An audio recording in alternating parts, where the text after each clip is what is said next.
Hi, I'm Jimmy from Burrbenders, and today we're at Homestead Gardens in Damesville. No skip today, but we do have a lot.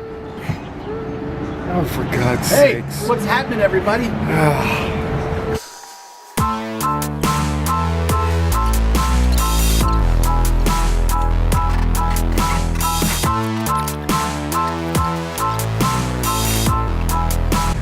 I always like to wait until he's just about done and offer just the right amount of help that's not going to help at all. Do the thing. Come on, man. I don't have time to screw around with this.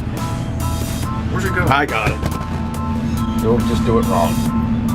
Don't have time for this. You spent 30 minutes getting burritos. Well, that was important.